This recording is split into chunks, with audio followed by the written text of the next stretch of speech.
Okay, we're live. Welcome. This is the Anyone Can Farm Experience live chat. I'm Mark, your host, coming to you from Baker's Green Acres. Let's see, what is the date today? The date is August 12th, 2025.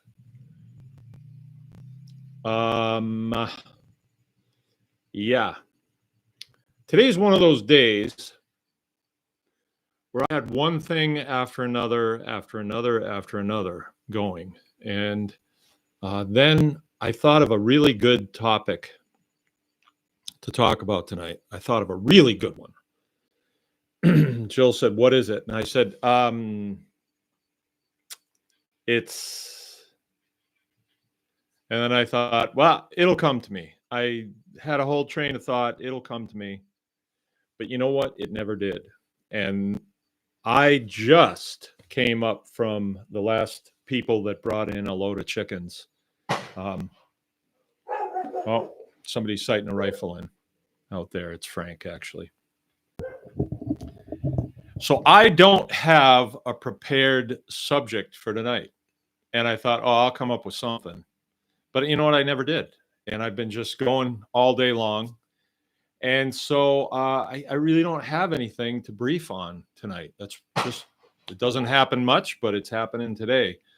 I will tell you what went on around here today, because I think that's important. Those of you that are hoping to move into a full-time farming operation probably wonder, I wonder what they do there all day. Well, we do a lot of things in the course of a week. There's just a lot of different things going on. All right, Keith's with us and Brian's with us. Brian, maybe you can come up with a good subject for me to talk about. Or Keith, you're always full of interesting things. But we don't do just one thing. We do kind of a lot of things. But today, we milked. I didn't milk this morning. I usually milk Tuesday mornings, but I switched out with Jill, so she milks.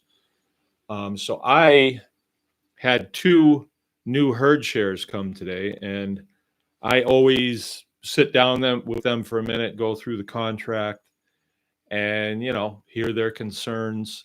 I find out, why are you guys getting raw milk?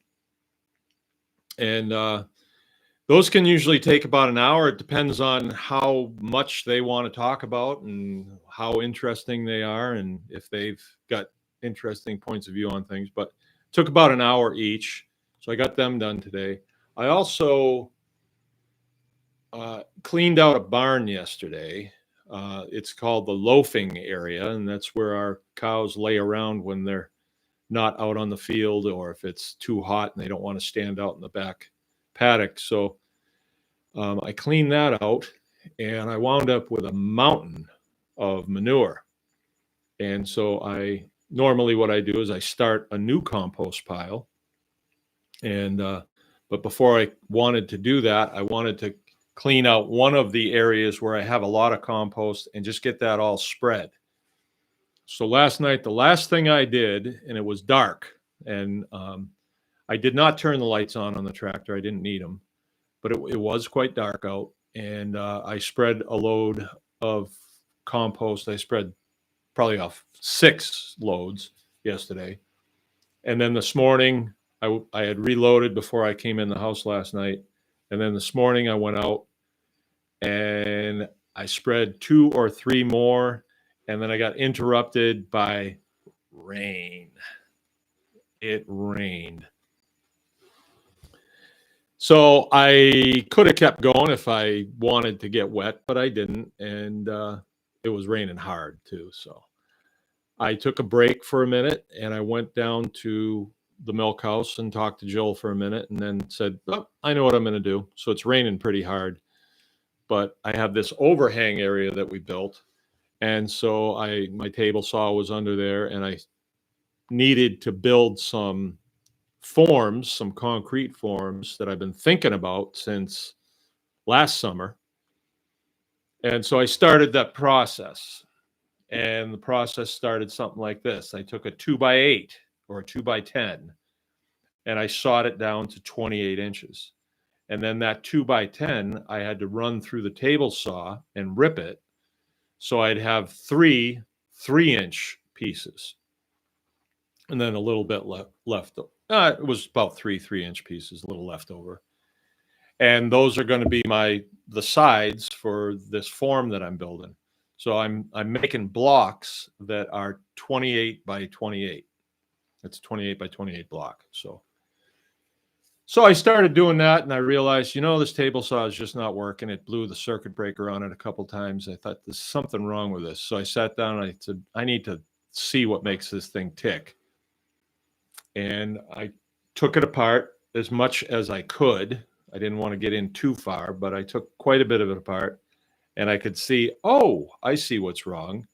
This thing is misaligned, and it was causing, when I would push the board in, it would cause it to pinch up against the fence, and it was actually, the board was getting wider as it went through,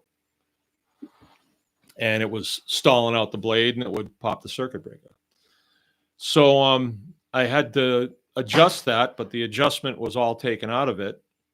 So I wound up backing out a couple bolts and putting a washer in there and shimming it out just a little bit. And then sure enough, the boards went through just like New York.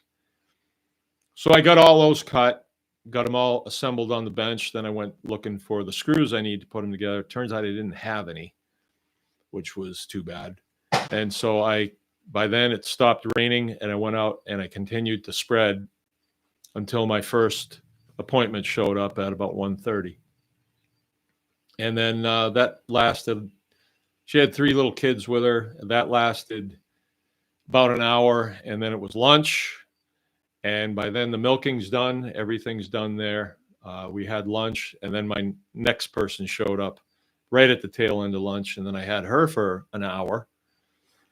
And then it was, let's see, what did I do after that? Then it was time for chickens to start rolling in. They start rolling in about 5. I think we finished about 4. So I spread a little bit more, got ready to load another one, had to move some vehicles around so the chicken people could get in.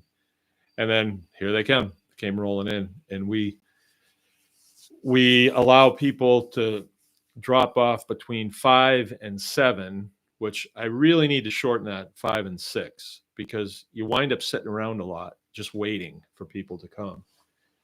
But, whatever. And the last one showed up here right about 7, and then I was talking with him for a little bit longer. And,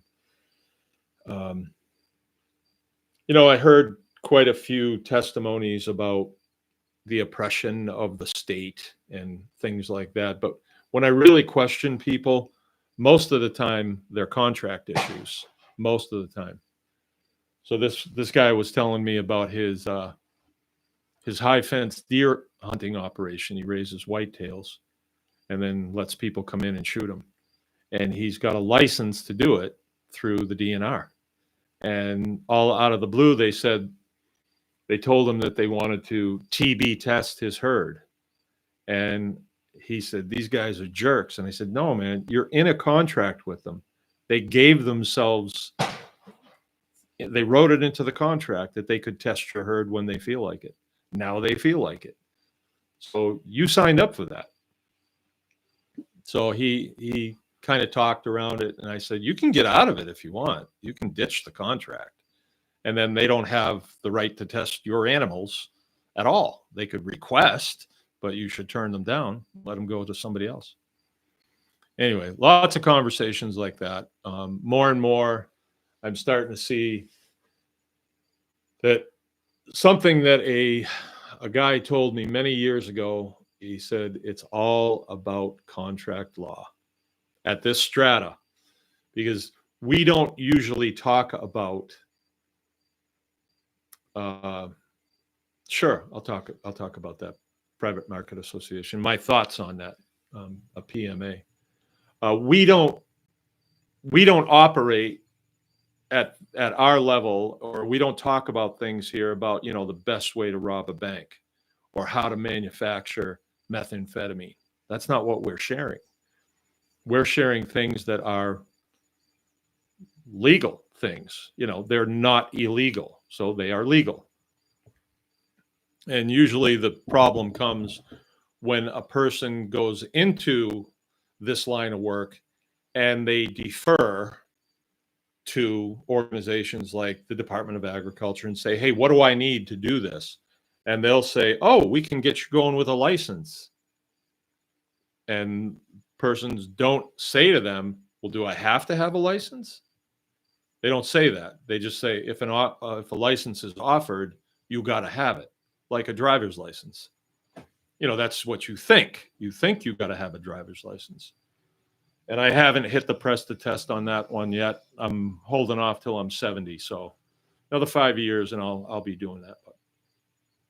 So what do we got? We got Keith, we got Brian. Shadowing the Desert Stray. I bet you that's an interesting person. Val Zombie. Yeah, I think more people need to watch my channel too.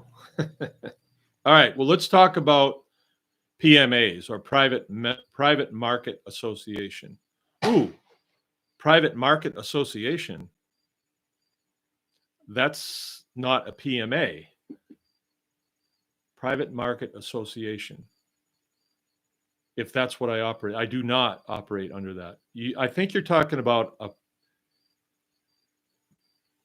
PMA. Is that what that stands for?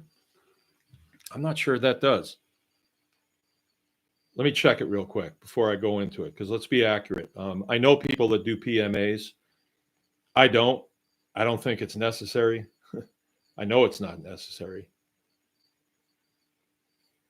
Let's do this. I'll Google it. PMA.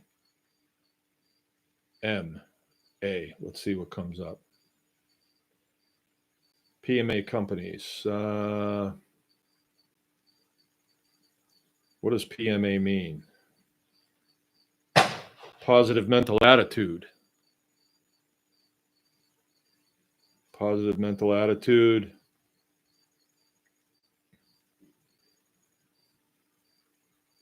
Precision Metal Forming Association.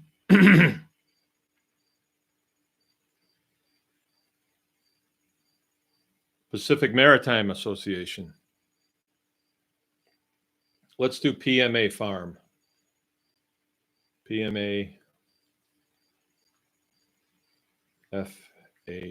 FARM. PMA refers to a farm operated under a private membership association structure. This means the farm provides goods and services exclusively to its members rather than the general public. PMAs are often chosen to operate outside of some conventional retail regulations, particularly for products like raw dairy. Raw dairy, that's great. All right, so I think, are you referring to private membership association there? Shadowing the Desert Stray? Are you? Can you tell me if that's what you want to talk about? You were here first. Duh, I am sorry. Yeah, so I think you're indicating that that's what you mean. Private membership association. Yeah. Okay. So I don't operate under that because that's assumed if you operate under the Fifth Amendment. The Fifth Amendment, it's about a paragraph, and it's one of the parts in it that's of note to us as farmers is our life, our liberty, and our property. Property being our process is protected under the due process of law, right? So nowhere in law do you find, in law, I mean, not regulation, not, everybody thinks it's a good idea type thing. Not rules, Walmart has their rules about wearing their face mask when you go in, but it's not the law. You can't be cuffed for not wearing your face mask. Cuffed, I mean arrested. You're arrested when you violate a law, when you break a law. Then you're arrested, right? And you should be, right? Generally, our laws are pretty good. We cover things like rape, murder, armed robbery, a lot of the stuff that's going on in Washington, D.C. right now, if you know what I mean. But nothing that we do on the farm, and I'm not speaking for everybody, but on my farm, there's nothing that goes on here that is illegal. That meaning I could be arrested for it. Now, I violate people's rules all the time because I'm not playing by their rules. I'm working under the Constitution.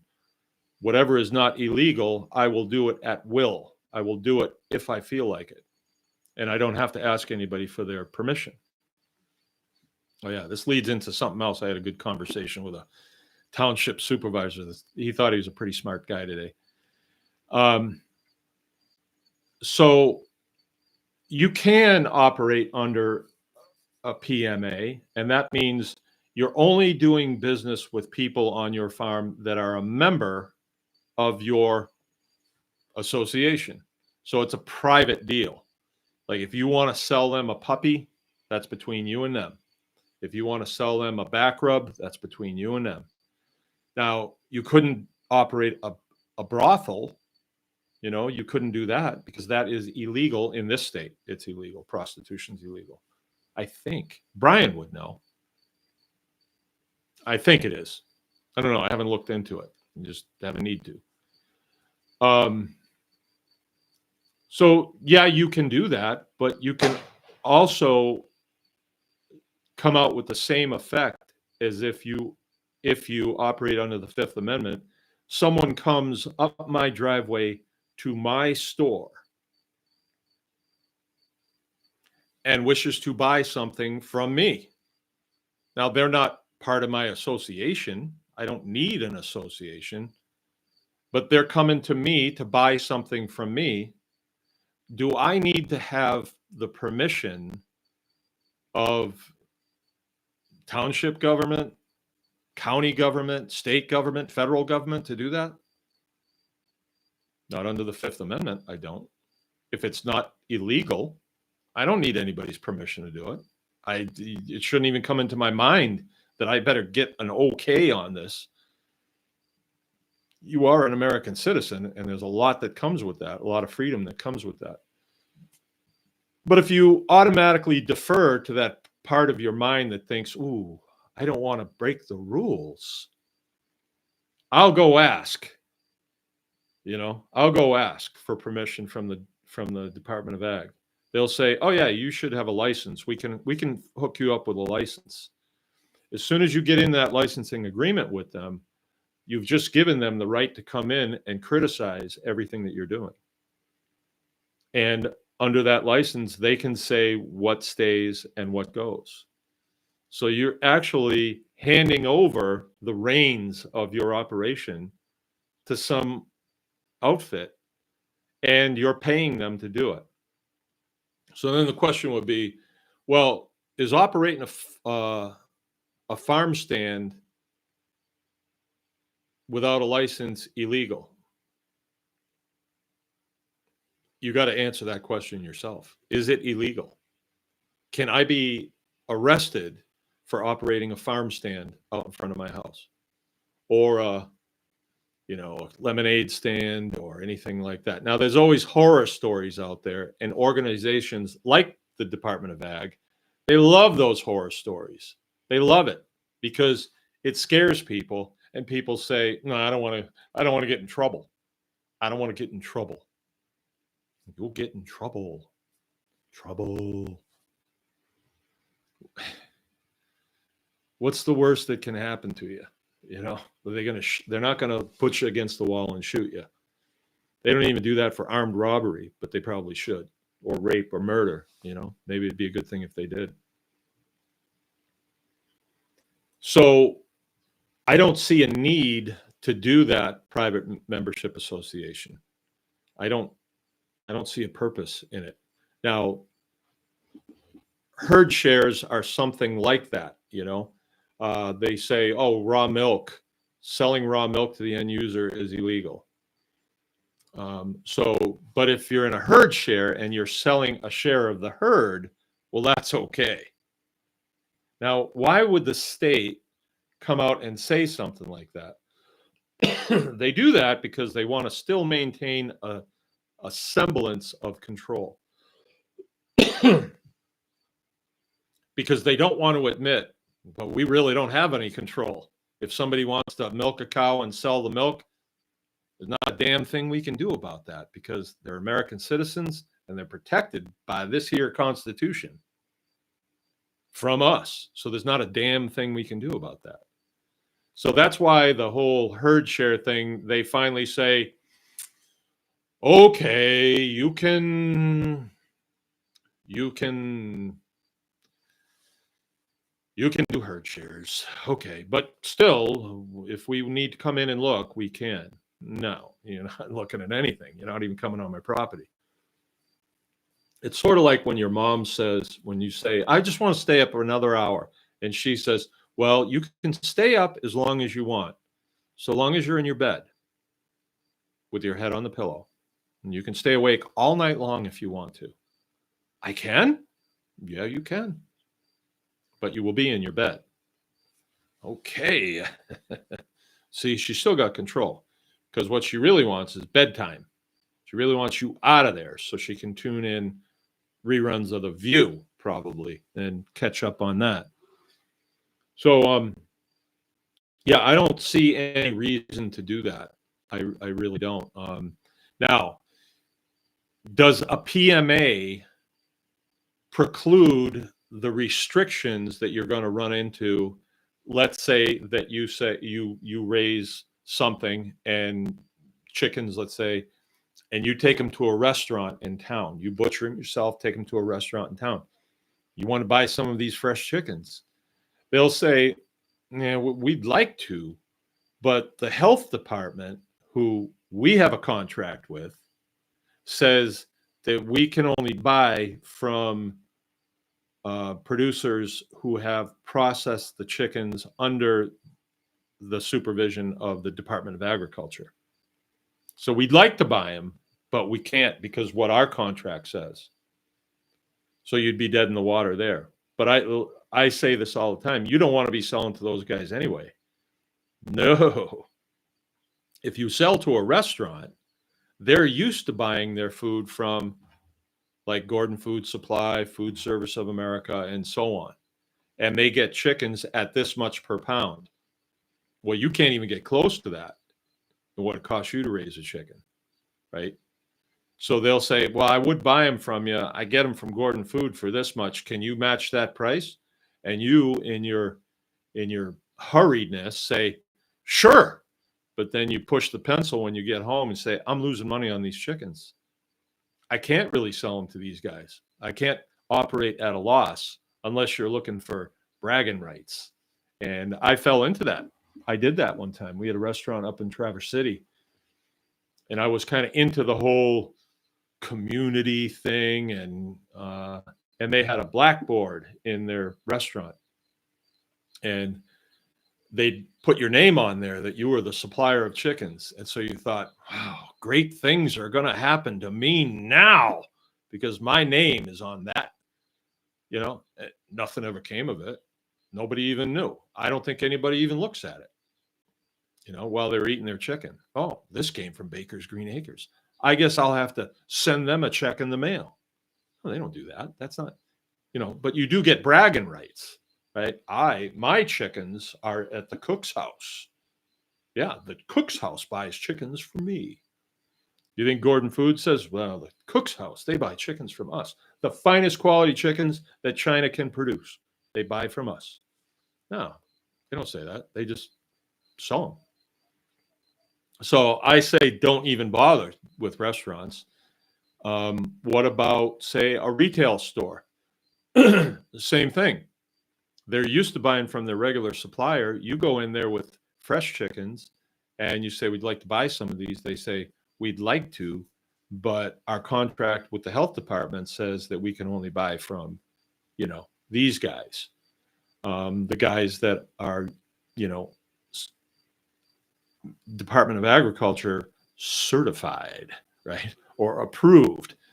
What is that approval process, you may ask? Well, I had that approval process for 14 years here. I operated this place with full licensing from the state Department of Agriculture. I thought we were partners.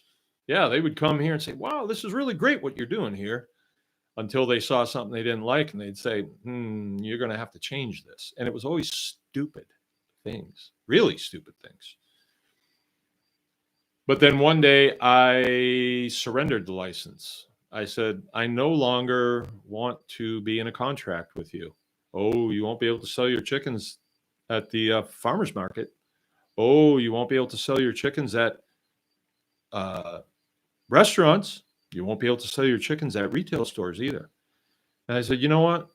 I think I'm done doing that, because I've been losing a lot of money doing that. So fine. I already had my experience down. I knew how to raise chickens real good. People in America still eat chickens. So then we started selling them direct to households, to mothers who are feeding their family and they want good, wholesome food.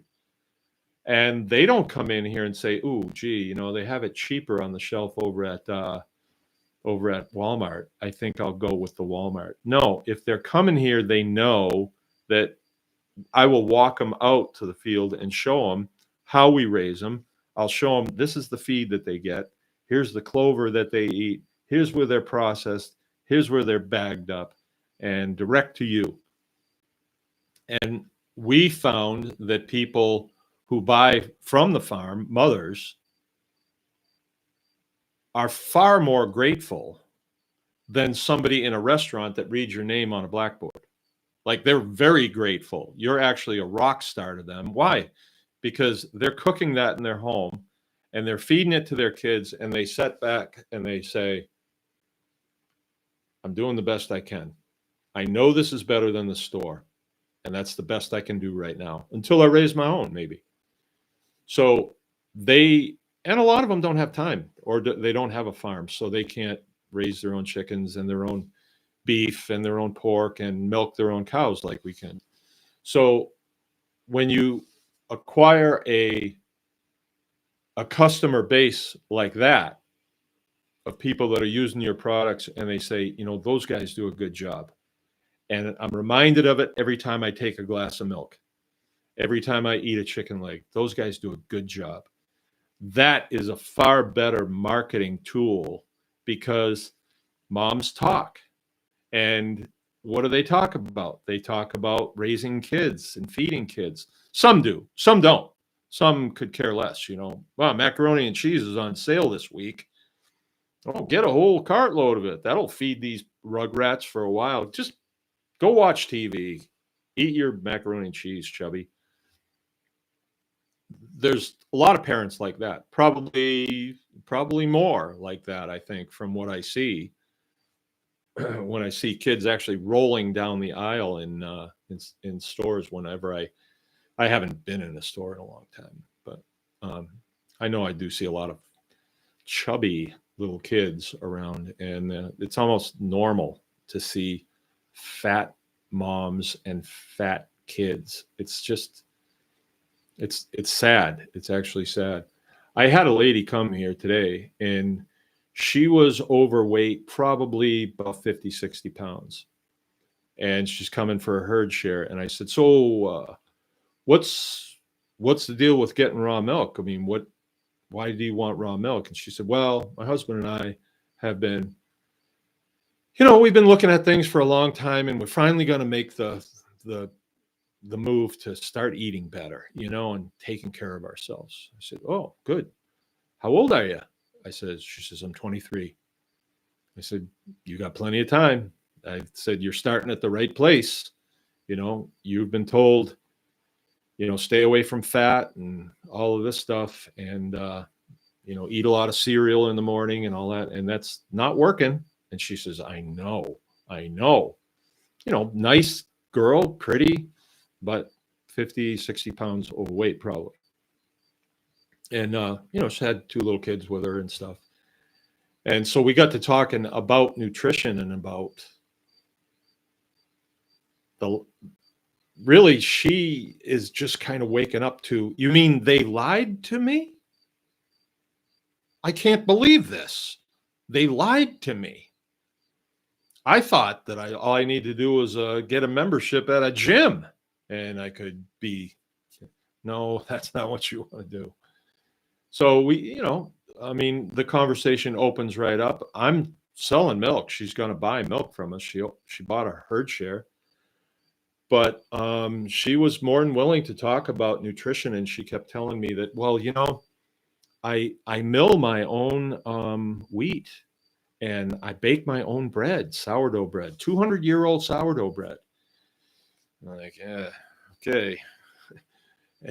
Then we finally got around to, well, what should I be doing? And I said, well, I think it's pretty easy, really. If you were to just set aside for 90 days and just go carnivore for 90 days, I think Brian had backed me up on this, you'd drop 30 or 40 pounds.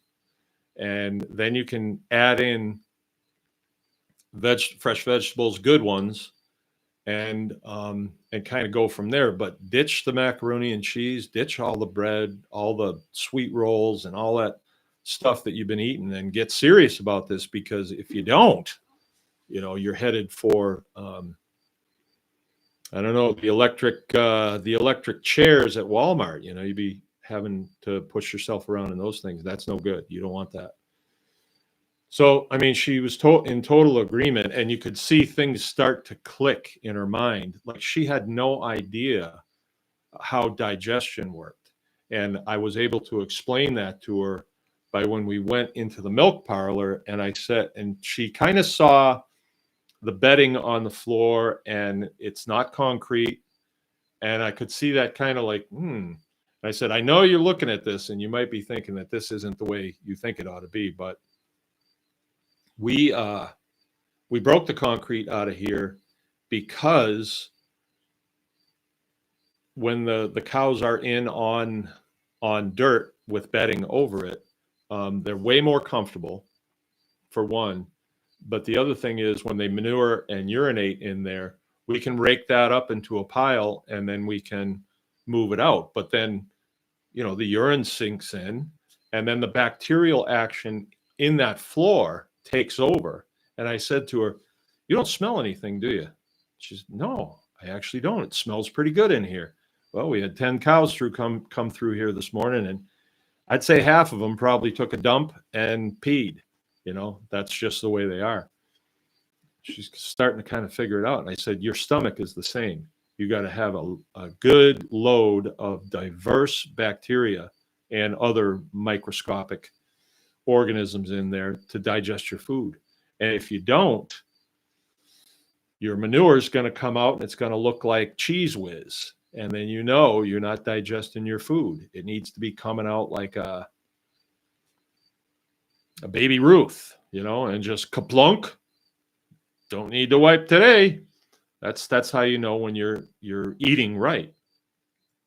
And we're meat eaters. That's what we are. We're not vegetarians. We're not herbivores by any means.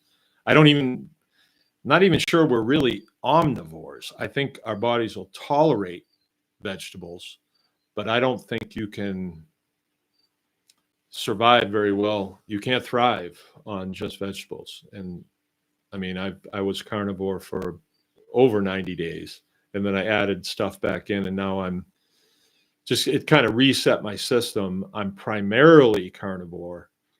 The big thing that changed was our eating habits. So we used to feel as though, get up in the morning, I got to have a bowl of cereal, or else I'm just going to be out of gas by lunchtime at noon. Well, when I was carnivore, I was just eating about 2:00 in the afternoon, and I would stuff as much beef down my throat with the fat and everything else as I possibly could. And it was good. It was good. I enjoyed it. And then I wouldn't eat until the next day, the same time. If I really thought I needed something, I would eat like nuts nuts. That was my big thing, like mixed nuts. but not much, just like a handful to get me through, and maybe a glass of milk, and I'd be okay. So now what I eat is I have bone broth for breakfast. So Jill makes it for me every morning. It's either beef or chicken, and then I'll put cream in it, slam that down, and I'm good to go till 2. Then when 2 o'clock rolls around, some days I say, I'm too busy. I am going to skip eating today until evening. I don't do that much now. I usually eat with everybody, and it's usually some sort of beef hamburgers. Today it was hamburgers and fried green tomatoes. Wow. Fried in Mangalitsa pork fat. Wow. Were those good? And then I'll eat again, 9:30, 10 o'clock tonight. Not much, and then hit the hay. I'm usually like midnight, and then I'm up. I get usually about 7 hours is what I get. That's what I go good on. I can do a lot less than that, but sleep is important, so I try to do that. Yeah. So let's see. Where was I? What was the point I was making, Brian? So yeah, this mom, a little bit of education thrown her way, and she was just drinking it up. That will go a long way, right? She'll be my best evangelist. She'll be an evangelist for Baker's Green Acres. And it kind of weeds out the people that we don't want, I mean, you don't really want everybody. We never kick anybody out because we don't like their lifestyle or anything like that. It's just that they usually weed themselves out, usually dependability issues are the biggest thing, really. Let's see. What do we got here? Yeah, so long story short, we operate under the Fifth Amendment. The Fifth Amendment really is bulletproof. It's got everything you need. It came up today, the Right to Farm Act. Here we have that here in Michigan. And what the Right to Farm Act really does is allows the big farms to pollute. And because they're farming, we can't complain about, when they totally pollute the area, totally pollute the streams, with the runoff from their slurry manure that they run. So we can't say anything about that under law. We wouldn't get any place in a claim like that. We might if we pushed it. We would have to sue the farm personally though. And who's got time for that? But the Right to Farm Act doesn't really help you as a small farmer.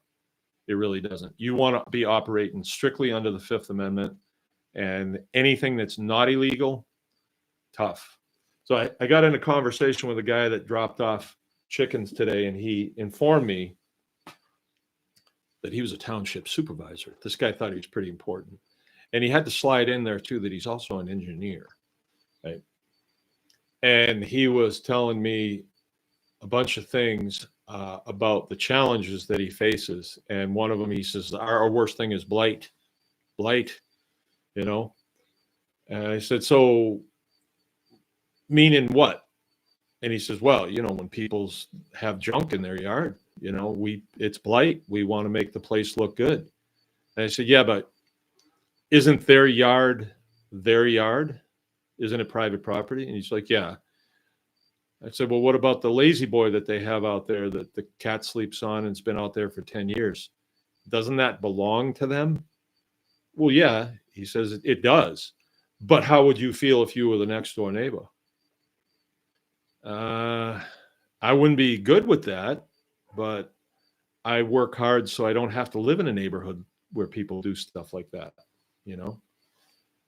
But I still have to protect their rights to live the way they want. Yeah, I don't like it.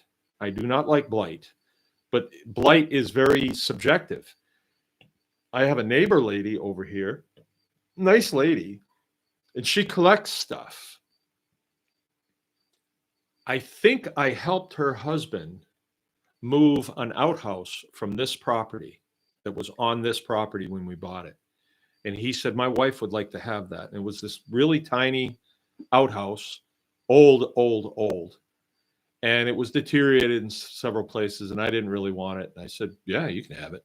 I think I helped him move it. I think I did.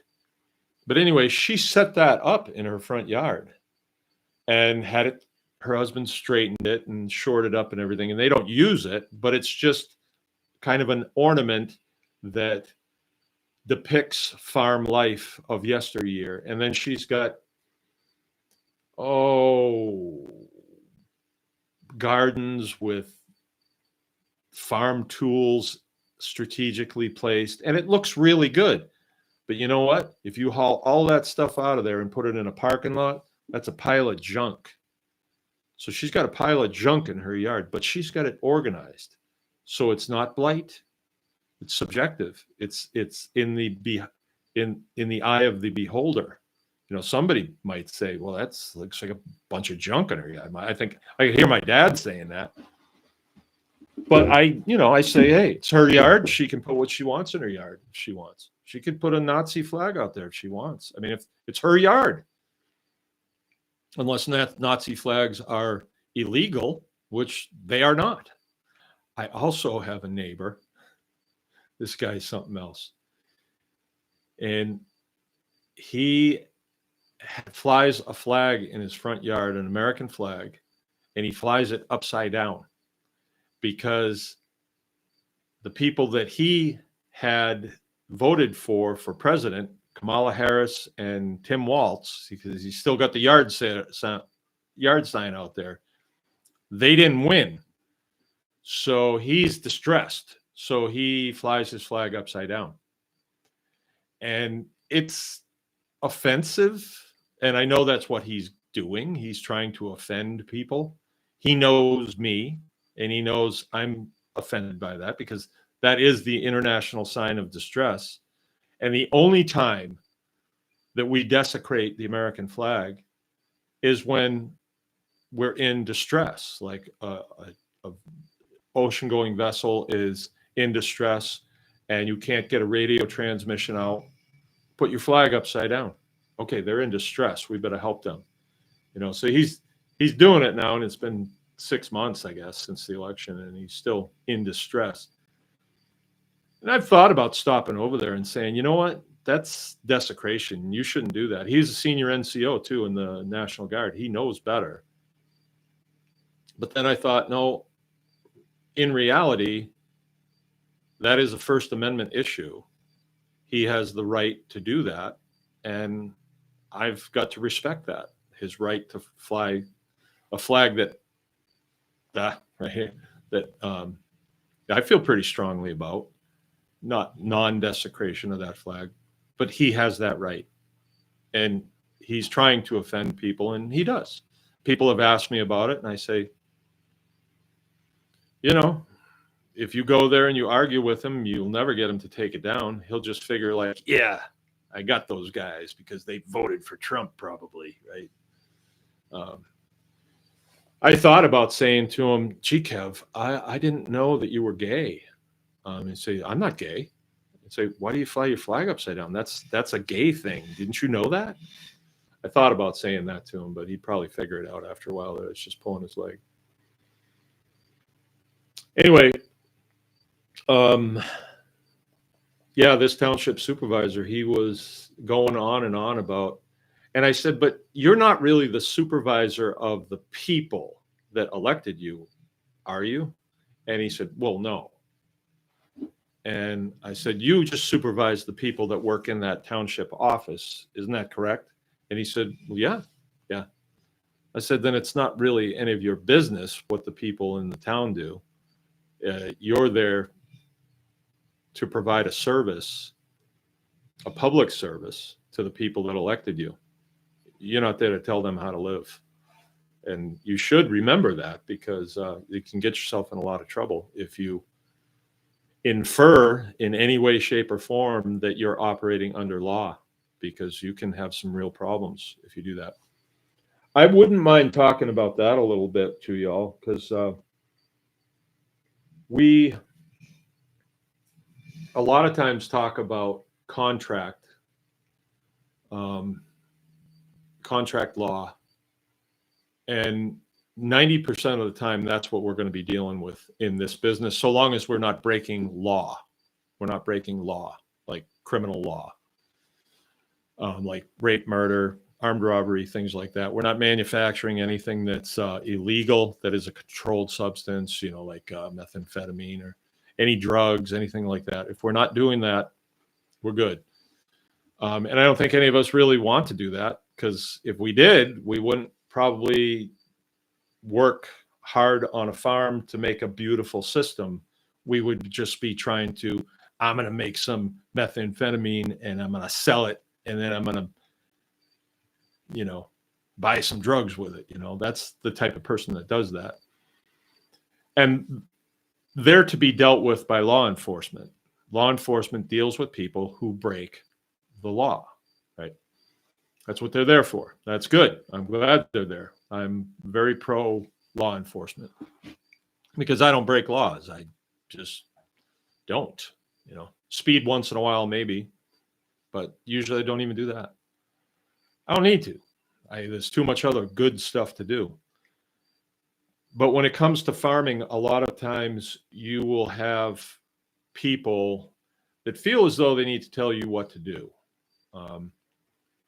or say something to you like, operating without a license could get you in trouble.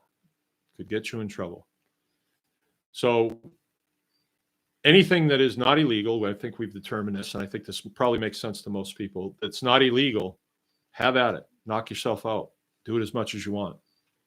Something that is illegal, there's no working around that. In the representative republic that we live in, we've all agreed through our state, our representatives, people that represent us at the state capitol, that we all agree rape is a bad thing, and it should be illegal. It should be punishable by this much time in jail and maybe execution, whatever. We agree murder is the same way. We agree larceny is the same way. Fraud is the same way. We've all agreed to that, and they have concocted laws that enumerate that. If you break those laws, you go to jail. That's just the way it is. But then you have organizations like the departments. You have the Department of Natural Resources, Department of Transportation, Department of Agriculture, Department of Attorney General, Department of this, Department of that. There's a lot of them. Now, they don't make laws, and their job is not even to enforce those laws. It is not. If they see a violation of law, they can refer it to law enforcement. That's all they can do. Like, if you've got, I don't know, let's say you're, I'm trying to think of a good law that we could break on the farm, and us think that we're doing something that's legit, but it's not. Let's say that there's a law on the books. Now, I don't know that there is, but let's say there is, saying you cannot slaughter horses. All right. Now, I think you can in the United States, but maybe you can't. I don't know right now. I mean, it's waffled back and forth. For a while, you could. They used to call horses that went to the sale barn canners, because they were going in cans, maybe for dog food. But I don't know if that's happening anymore. I haven't followed that in 20 years since I left Montana, because I don't have any horses and I'm not really interested in horses. But let's say that it's against the law to slaughter horses for human consumption. Let's just say. And then I see a good deal on a horse that my neighbor's selling, and I say, hey, that's a good deal. I'll take that. And I bring it home and I slaughter it, and I put it in my store. let's say that that is illegal. That would be something that law enforcement would have to deal with. Let's see, am I making my point? Yeah, I think I am. But let's say, on the other hand, let's say that you want to be licensed through the state to sell at farmers markets. You're having all your beef processed at a USDA plant. You bring it home, you put it in your freezer, and then you want to take it to the farmers market. And the guy from Department of Ag comes along and he says, hey, you got to have a warehouse license to keep this at your house if you're going to sell it here. You say, really? Yep, you do. Now, you could tell him to go to hell, but then the market master that's on county property, the person that runs the farmers market that's on county property, they had you sign a contract before you were allowed to go and be a vendor at that. And in that contract, you said, I will comply with all state, county, and federal regulations. Regulations, not laws. They're regulations. So do those regulations apply to me, somebody that doesn't go to farmers market and sell my stuff? No, I never signed on to their regulations, their rules. I'm a Fifth Amendment guy. I'm a constitutionalist. The Constitution says what you guys can't do to me, where the line is. It shows where the line is. And I'm on this side of it. And you better damn well stay on that side. But let's say that they decide to tell you that, you can't even sell out of your own property because it's against the law. Let's say they say that to you. Okay, so this is somebody that works for the state, one of the departments. They're all required to take an oath to protect and defend your constitutional rights, but they're telling you that you can't do what you're doing because it's against the law. Are they telling you the truth? They may not say it directly like that, but they infer it. That's their thing. They're experts at inferring. Oh, this could wind you up in some real trouble. Oh, this could escalate very quickly, they'll say. Oh, I'll have to refer this to Lansing, they'll say. That's a state capital here in Michigan. They love to say that. We're going to have to refer it to Lansing. That means we're going to have to go to the Wizard of Oz and tell him what you're doing. And then he gets to say whether you live or die. That's what they say. Now, what is that they're doing? Okay, you have a constitutional right to raise a chicken, slaughter it, and sell it to your neighbor, right? Under the Fifth Amendment. They don't have a law saying you can't do it. So you can do it. Now, they don't like that because it violates their rules, their regulations. Oh, yeah, this is good.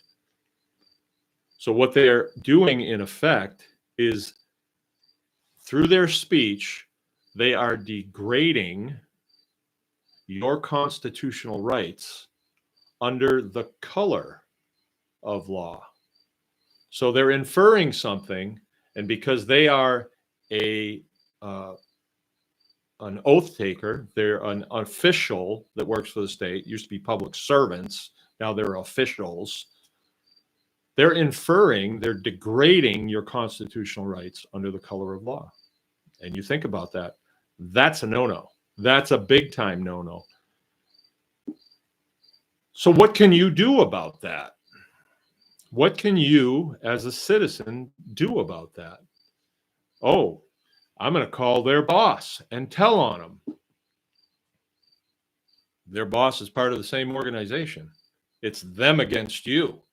Their boss is going to say, oh, yeah, that's very bad. I wasn't aware. I'm going to have a good talk with that guy and probably give him a couple days off. Yeah, thanks for the call. Really appreciate it. Bye. Hang up. They going to do anything? No, they ain't going to do anything. So how can you, the citizen, get that guy for what he did? How can you get him? How can you get him straightened out? Well, it's really very simple. He has committed degradation of your constitutional rights under the color of law. Now, that can be subjective too. But they very rarely like to put things in writing, but sometimes they're dumb enough to do it because the state doesn't hire the smartest people. They hired mostly the dumbest people. Not the dumbest of the dumb, but the ones that couldn't get a job in private industry, so they go to work for the Department of Agriculture. They have a bunch of losers working for them. So, okay, so they've degraded your constitutional rights. What is that exactly? What is that a violation of? You know, what has happened here that is so egregious? Well, when they take a job working for one of the departments, the money that they're paid comes from your tax dollars. That's what makes them public servants. They are there to serve you, right? They are all required to take an oath. That oath is actually their terms of employment. Yeah, we'll protect the constitutional rights of the people that we are serving here. Okay, fine. Right? That's an oath. That is a contract. That is their contract with you. So then all you really have to do at that point is serve them notice that you're going to sue them for degradation of your constitutional rights under the color of law. You send them a letter in your hand to their house. They get that letter and they're like, yeah, right. And they take that little letter, let's say it's somebody at the state level, and they take it to some attorney at the state. The attorney is duty bound to tell them you're being sued individually. The department is not being sued. You are being sued. This has your name on it. I can't really advise you on this, but I know a good lawyer you could talk to. So they call up that lawyer. Yeah, I'd like to talk to you. Well, our retainer fee is $3,000. Oh, I can't even come in and talk to you? You said enough here. It looks like you're headed for court, so you're going to need representation. So let's set up an appointment, but you have to pay me a retainer first, $3,000, maybe $5,000. So the poor guy is like, damn. And then your next step is maybe the guy wants to call you on the phone and says, hey, no harm, no foul. I'm sorry. I didn't want to do this. No, you don't take the phone call. Your next move is to go to the courthouse and file suit against that individual for degradation of constitutional rights. You've degraded my constitutional rights under the color of law, which is a big no-no. You're not supposed to do that. And so then that individual is summoned to the county court, has to go. And then the judge looks at Exhibit A, the guy's oath that he took to protect your constitutional rights. And then he looks at your testimony, what the individual said, or maybe if the individual is dumb enough to put it in writing, saying that you can't do this, you can't sell chickens to your neighbor because this guy says it's against the law if I don't have a license. Then the judge is going to be like, did you say that? Now, it might not go the way we'd like it to go, but we're getting close, and we're summoning people to court to give an explanation of what they're saying. And to have to admit that, yeah, you actually can. Yeah, you can raise chickens and slaughter them and sell them to your neighbors. Yeah, you can. I was just kidding. You're going to force them to do that. Now, it might go the other way, too. And the judge might say, friggin' A, where do you get off saying stuff like that? Mr. Baker, I think you're right. What's it going to take to make this right? Me, as an American GI, somebody that really respects this symbol right here and respects our way of life. And by the way, I wrote a blank check to the U.S. government to use me however you will to protect and defend this Constitution and this way of life, including everything, including my life. I take real offense at that. that some low-level puke that works for one of these know-nothing departments is oppressing the people's ability to progress and to make a living and to be all they can be. I take a real offense at that, because that's the beauty of this country. You can move to whatever level you work towards. You don't always make it, but you're getting better all the time. You have the ability to get better. You know, if this was truly a dictatorship and we were truly just subjects, the powers that be did not want us farming. They just say farming's illegal because we said so. First guy that does it, put him against the wall and shoot him. It's over. Okay, I didn't really want to farm anyway. But that's not what this country is. Not at all. But we're allowing it to become that way because we don't take a stand. Because we didn't know how to take a stand. Well, now we do. This works. The judge might say, yeah, this is egregious. This is egregious. What is it going to take to make this right? And I'd say, Judge, I don't want to ever see this happen again in this state. I think that man should be scalped right now, or woman. And the judge say, well, we can't do that. You know, I think you're right, Mark, but we can't do that. Well, net worth. I want that person's net worth to be transferred into my bank account. Judge might say, you know what, that might work. You know, this has gone on too long. These low-level scumbags that are just holding people in check with fear and intimidation. Maybe he might say, yeah, okay. Or he might say, well, how about 10,000? Done. Well, when that happens, and that has happened, it gets around in their community. Better not fool with these people. There's another word we like to use a lot. Better not do that with these people, because they're passionate about what they're doing. And that passion is what we need in this career field. You have to be passionate in this career field. And that passion grows in time. People have said to me, wow, you're so passionate about this. Well, yeah, it's a daily process. And it's like when you have a tiger by the tail, the tiger gets madder and madder, you know? So you got to hold on tighter and tighter, right?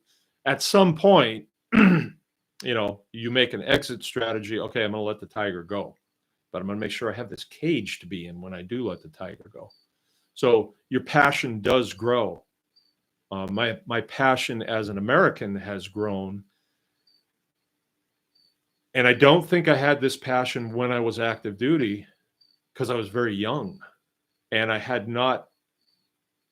no understanding of how tyrannical these low-level sleazeballs can be. You know, I just had no idea until I came out here into the civilian world and got to witness it with my own eyes. Like, who do these people think they are? So that is a way to do that. And that's very, very effective. And usually you don't even go to court because they want to back down right away and make things right with you. And news of this travels up and down their chain of command. And they realize that they give their organization a big time black eye when they try to trick people into their licensing agreements and things like that.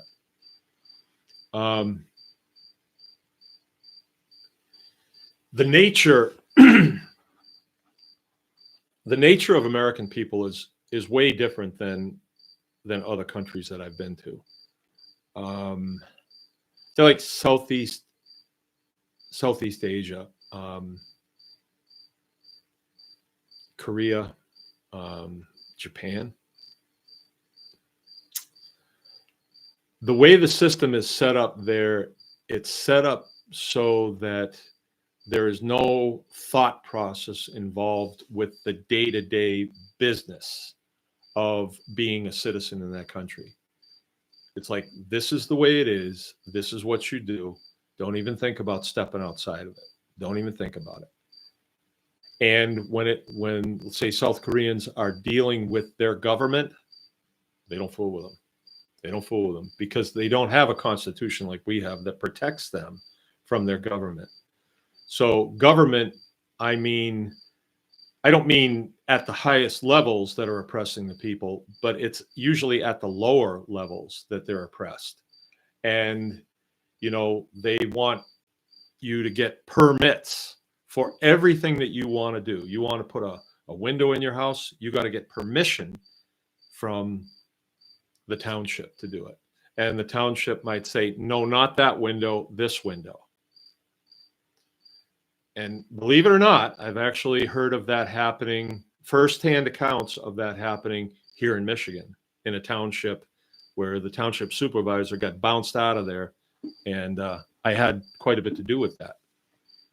I didn't do anything except talk to the people of the township and said, you need to run against this guy because everybody hates him, but nobody else runs. And so the guy that ran. And he started even going that direction a little bit. And I had to have a talk with him and say, look, your job is to make sure that the people in your office do not stray one pinky outside of your oath of office. You're not there to tell these people how to live. You're just there to make sure certain bills are paid, certain things are cleaned up, and that's it. So people in other countries are a lot more hardcore than Americans. I'm telling you that right now. If you go, I have seen this happen. I knew a guy that left his wallet on a counter. This was in the Philippine Islands. And the girl that was running the counter, when he wasn't looking, she grabbed his wallet, stripped it, and then put it back. Because he had nothing, he couldn't do anything to her. But she would never do anything like that to the establishment that she worked at because they would deal with her swiftly. But she can do it to you, so she did. And the whole country's like that. You get ripped off so quick in that country, it's not funny. Korea's the same way. Not to the same extent, but yeah, if they can get you, they will get you. In this country, I've had this happen to where my son dropped his wallet on the road. And a guy pulls in here in a pickup and he says, do you know Frank Baker? And I said, yeah, I do. He's my son. He said, he dropped his wallet on the road. It still had the cash in it. That's the American. That's the true American right there. We're all in this together, right? They're not looking to get over. Now, what you have going on in Washington right now is just a result of mistakes made long ago that are just been let go. And then they allow the wrong people into leadership that just slap on the wrist, slap on the wrist, slap on the wrist. And so they just keep doing it. But you're seeing what's happening now where the troops are on the street now and they're going to get a handle on that place. And I'm hearing that it could happen in a few other select communities. And one of them's right here in Michigan. And it's the same type of people all the time. And you just have to hold them at a place where they don't have the opportunity to pillage and rape and steal like they have been. That if they do, that there's severe consequences and it happens. We don't do that. We don't. We have the opportunity. I can steal a lot. I could do that stuff if I wanted to, but I'm restrained because there's so much opportunity that's legitimate and wholesome and good and fun and all that I don't need to rob a bank. I don't think it'd even be that fun. So a way to kind of put this into perspective for me is there's two things. Last week, I think I told you guys about this. RFK put out a blurb, a tweet, whatever it is. I don't remember what it was. Somebody sent it to me. Brian even sent it to me. And he was talking, he runs, he's over the FDA, Health and Human Services, is he? But he's over the FDA. He's got authority over them. And he was finger wagging at them. And not just finger wagging, he was saying, these items right here are legal under our system. Because you don't like them, you need to back away from that or pack your bags, is what he was saying to the people at the FDA. Because this BS rolls down from the FDA, USDA, Michigan Department of Agriculture.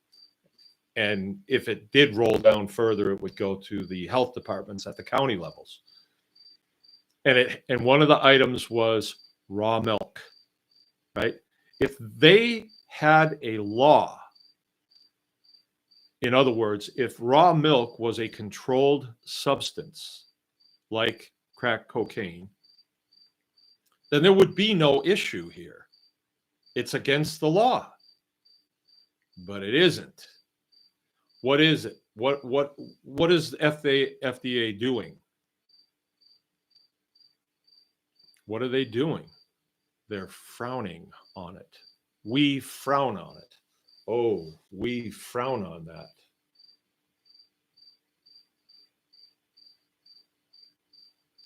So we frown on that. It's kind of like when we're at the table and my kids start getting out of a little rambunctious, and it goes from poop and pee talk to a little bit further, and I do one of these. I'm frowning on that. And it's a signal to them that one more word and it's not good. Maybe my frowns are like that, maybe like that, or I don't know. Yeah, I'm frowning on it. So why do we actually care? And my kids would care if I frowned on something, because I could put them over my knee if I needed to. That's the next step. Dad's frowning on this, so don't go any further. We've gone far enough. I'm signaling them that but where does an entity like the FDA, which is it's not a person, it's just a group. It's like a group of people that come together, and who knows what they're supposed to do. I don't think we even know anymore, but they don't like it. Okay, if you don't like it, make it illegal. Why don't you get a congressman to put a bill forward and make raw milk illegal? Well, we can't do that because the milk that comes out of the grade A dairies, when it comes out of there, it's raw milk. A semi rolling down the road full of milk, that'd be a big bust, wouldn't it? Oh, they'd have to put some sort of weird caveat on that. It gets messy. They can't do it. They'll never do it. They'll never make raw milk truly illegal. They play around with, like in Michigan, it's raw milk or the sale of raw milk to the end user is prohibited under MCL, Michigan codified law. So they do have a law, but have they ever used it? Answer is no. Why? Because you go into a court of law. Okay, so I'm selling raw milk to the end user. Come and arrest me. They arrest me, take it to the prosecutor. The prosecutor is going to go, are you kidding? Are you kidding? With this law right here, this is not a controlled substance. How often do you have a substance that is legal to own, consume, produce, but you can't sell it? Can you think of one other thing? I can't. I cannot think of one other thing that has such a weird law attached to it that is on the books, but nothing's ever come of it, because no prosecutor would take that, because in the court, it'd be like, wait a minute, this is not illegal, but you're going to prosecute him because he sold something that's not illegal? How does that wash? This doesn't wash at all. We're going to have to look at this again. And they lose control. But they got this little law there that they can point at. Sale of raw milk to the end user, that's illegal. And the dumb farmers are like, oh, okay, well, I don't want to get in trouble. I don't want anybody to frown upon me. I was noticing the other day, I'm driving through a little town, Tustin, and they got one of those signs up there, you know, that when you come into the town, it says slow down to 25, and then it's got a thing that starts flashing at you. Slow down, slow down, slow down. And sometimes you slow down, sometimes you don't. I noticed the other day when I didn't slow down, I was just slowing down slower than I probably could have. I got a frowny face. But if I do slow down to 25, it says, oh, thank you. Good boy. Smiley face. That's the American. Some Americans react to that frowny face and say, oh, the sign frowned on what I'm doing. Can the sign do anything to you? No. Then why do you care if it frowns at you? Well, I'm a law-abiding citizen, you know. But that's just kind of an example of how timid we are as the owners of the land of the free and the home of the brave. And we let these curly-toed weirdos degrade our constitutional rights, and we go, oh, well, you know, you should be taking your tomahawks out. I know I am. The next time it happens here, I seriously doubt there'd be a next time. I would not let up until I drove it in all the way. That's a figure of speech, you know, figure of speech. To the hilt. Hilt is actually that part on a sword, you know, that protects your hands. But when you're up against an adversary and you drive it into the hilt, it means you've driven it all the way through them. Because that's exactly what they do when they come after citizens, or they threaten to do. They very rarely actually do it, but they threaten to do that.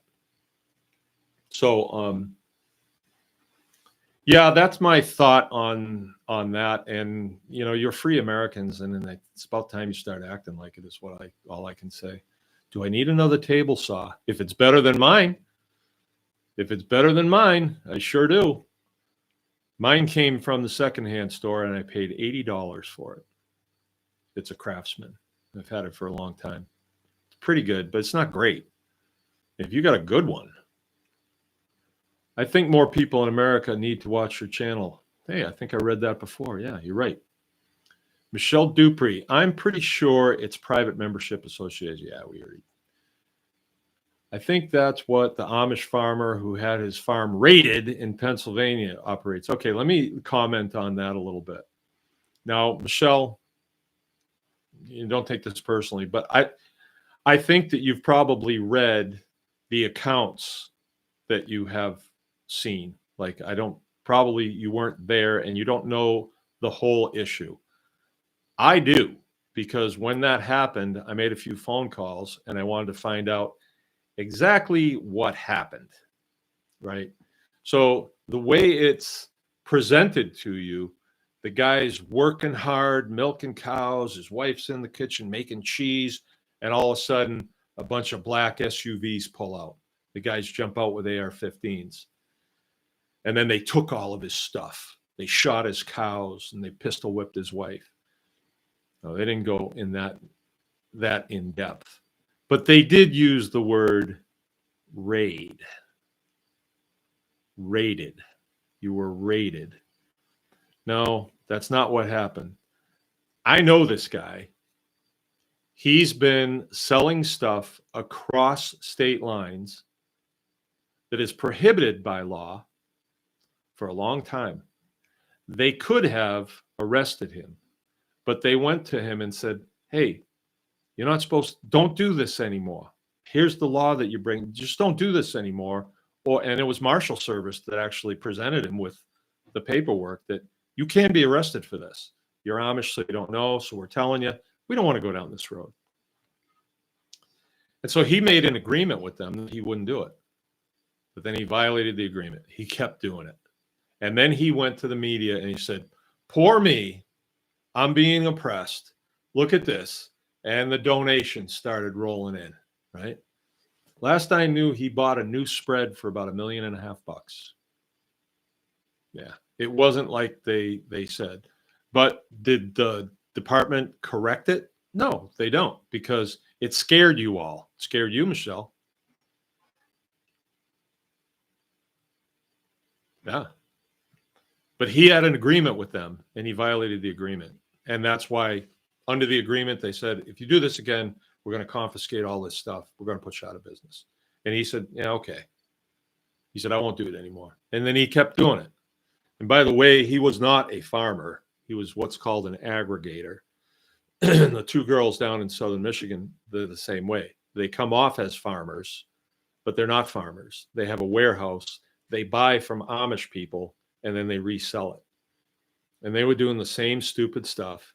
And they got called on it. And then they entered into an agreement with the state. And then they violated it. You had an agreement. They wound up in a civil action. That's all it was. But it was portrayed as these two nice girls just trying to farm and, trying to make a living. That's not what it was. I have personal information about that. I spoke with them many times on the phone, but then they lost their nerve at the end.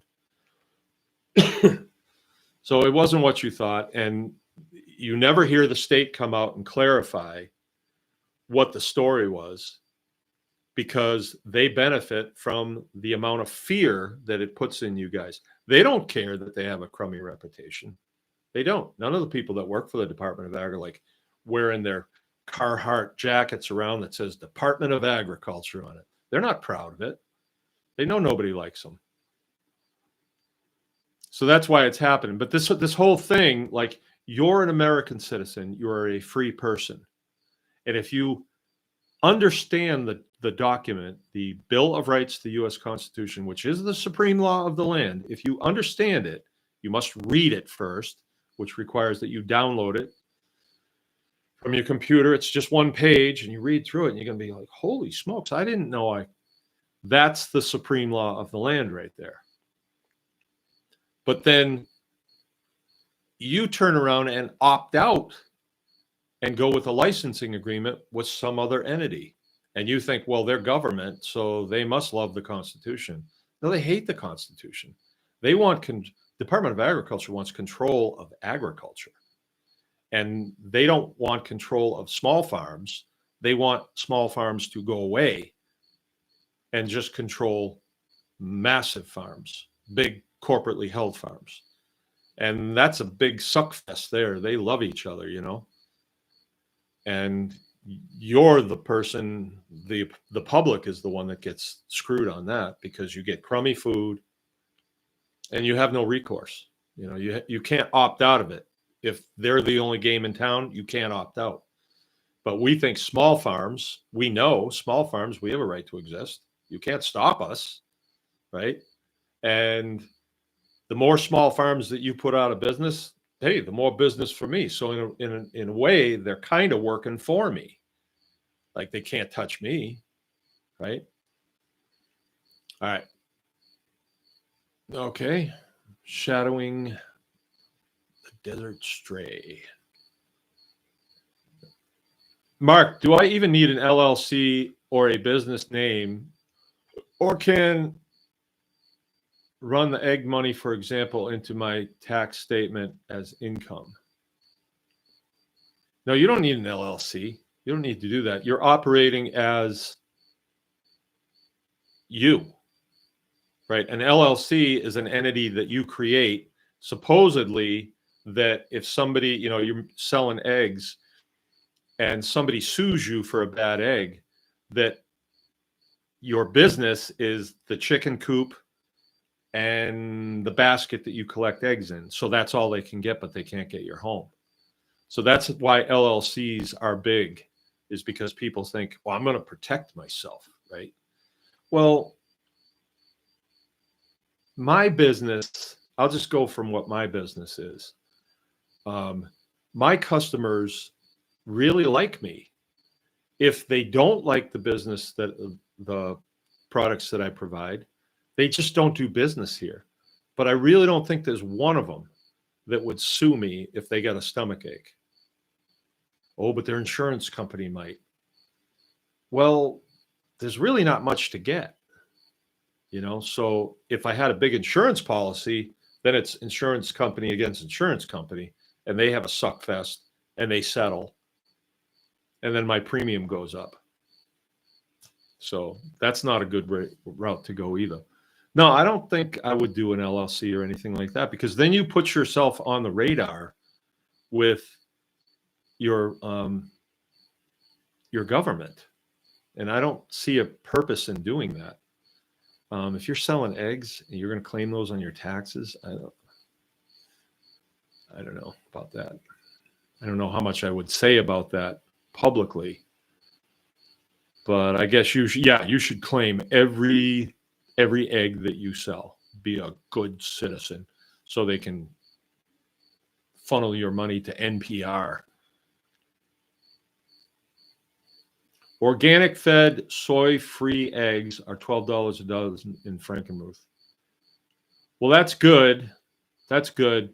I hope I hope you're covering your expenses. I hope you are. But that's good money if you can sell them. I mean, if you can say that's what they go for, but are all yours gone? Are they gone as quickly as you produce them? That's another story. I get 5 here, and we never have any in the store. They go as quickly as we produce them. I would like to resell raw milk from my current supplier also. What do you think of that idea, as it's 150 miles away to get raw milk here? If that was me, and you think you can make that work, 150 miles, that's a long way. And you'd have to have a pretty good jag of milk that you're picking up. You'd have to pick up a pretty good jag of milk and resell it. Yeah, I guess you could make that work.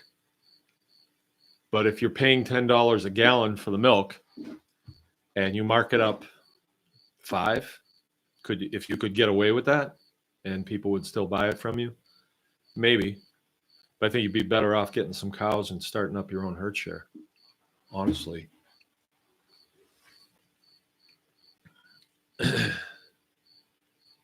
Here again, Amos Miller comes up. It actually isn't senseless. The way it was presented to you is like this out of control state government.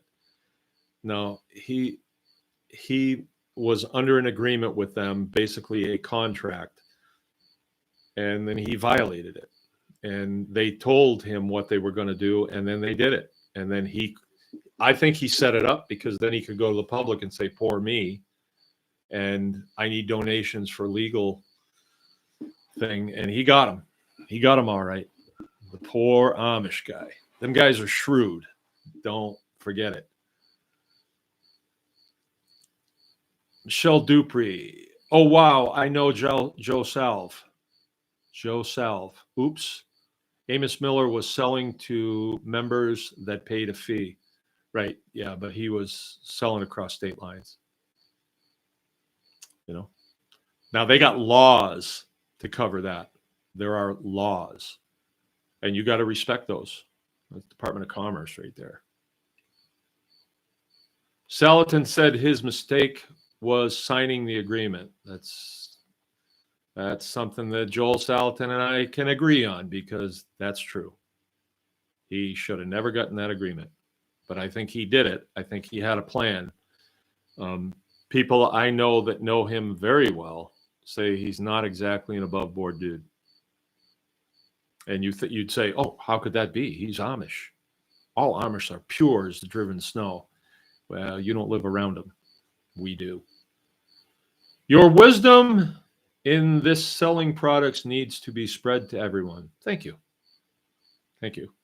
I wonder what shadowing the desert stray. I wonder who you are and what a description of you is. I just kind of see a camper out on the desert, the high desert, you know, and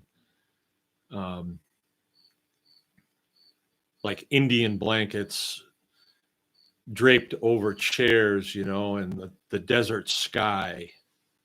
But maybe you're some 60-year-old dude too. Tim Cook. You're Tim Cook? I am so appreciative of yours. Tim Cook. Tim Cook. Do we know each other, Tim? I don't know. Know a lot of people. So maybe you're not even a woman. Maybe you're a guy. Hey, so big news too. I don't know as I told you guys. No, I didn't tell you this. This is really fun. This is really fun.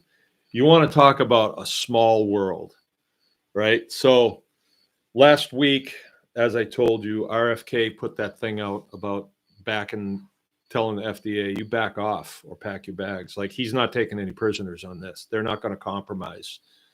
The day after that, there was it was even mentioned on this show, and I asked about it because I had saw a blurb about it.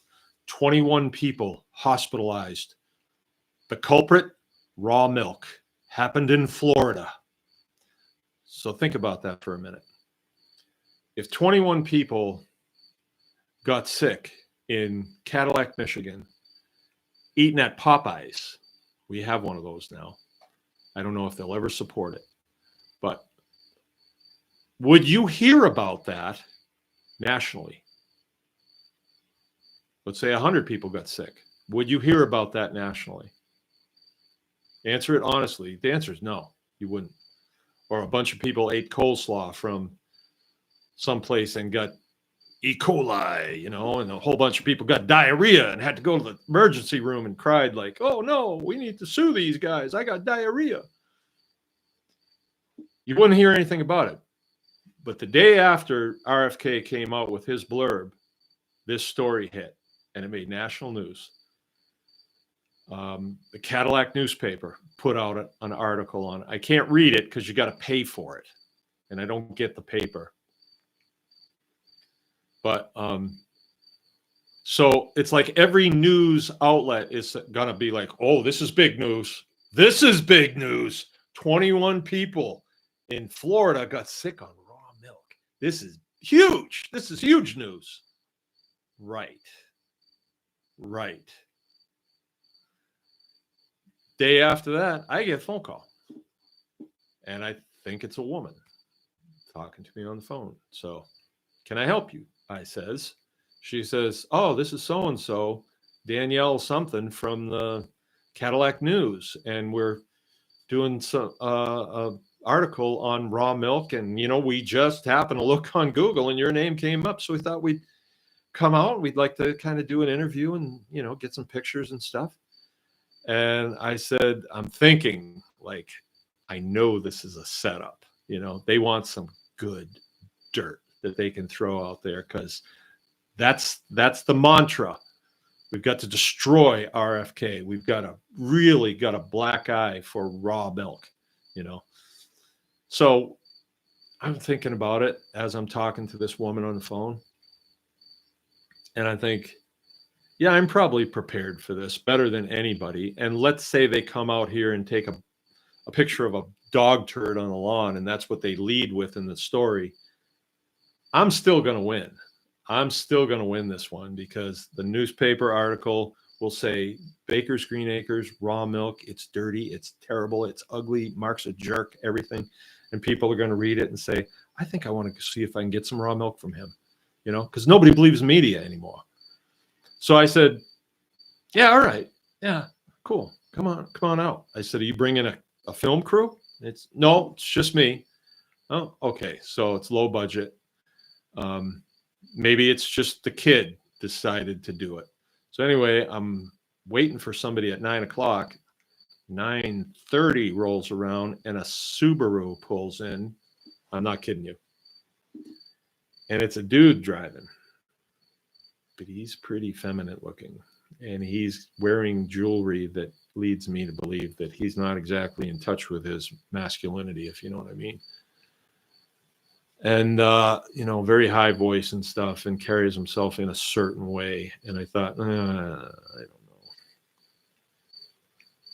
He's definitely here to put a hit piece on me. But all right. But actually what happened, if I had to judge his mindset, is he was kind of enchanted with our operation because, things are just clicking along. Everything's moving. The place looks nice, and it was a nice day. And I took him out to see the calves first and talked with him about things. But I think I was hitting him with too much information because he had an agenda that he was trying to do. But then we went in, and the boys were milking, and he just got pictures of them bottling the milk and milking the cows and stuff. And he was actually quite friendly with my sons, like, hey, so what music do you listen to? And things like that. And I was a little creeped out by that, but we sat down for an interview, and I said, hey man, I know that you can write a hit piece on me, but I'm rolling the dice on it because I think either way, it's going to work out good. So I don't think you can really hurt us anymore like you have in the past. And he says, oh, I'm an independent journalist, and I'm just here to tell the facts. And I'm like, yeah, okay. But the article, I have not seen it, and I'm thinking somebody will see it and share it on Facebook, but I haven't seen it yet. And you can't get into their website without paying. And so I texted him and I said, hey, when's that article coming out? And he blew me off. And if it's a 25-year-old guy, they're glued to their phone that doesn't answer a text, he's blowing you off. It's not like me. I may not see a text for a couple of days. I might not. And people are used to sending me texts, and they're like, he hasn't seen it. No, I haven't seen it because I don't look at that all the time. I got enough to do besides answering dumb questions on text messages. By the way, I just got a text message.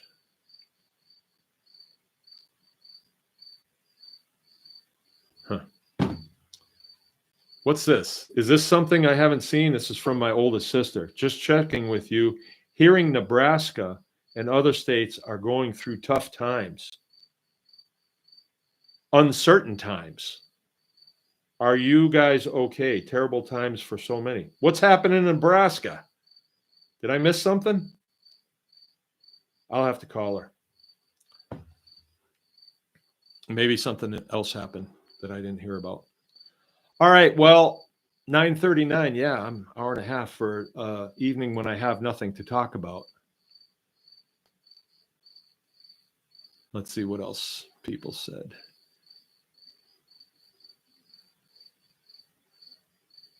Shadowing the Desert Stray. I am appreciative of your videos. And this is Tim Cook. I don't know. It sounds really familiar, Tim. 65-year-old transparent to Del Rio from Flint. Texas desert on the Mexican border. All right, Tim Cook. Maybe you're one of my friends on Facebook. Sorry to say I'm on Facebook. It is fun, though. All right, I'm going to get going. I guess I would leave you with what we talked about last week is still on my mind, a sense of urgency in all that we do, because you never know. Get as much done as you can. My little dog, Oscar, just came in, and he's not a little dog anymore. He's about 50 pounds. He's our replacement. You want to see him? Come here, Oscar boy. Come here, boy. Come here.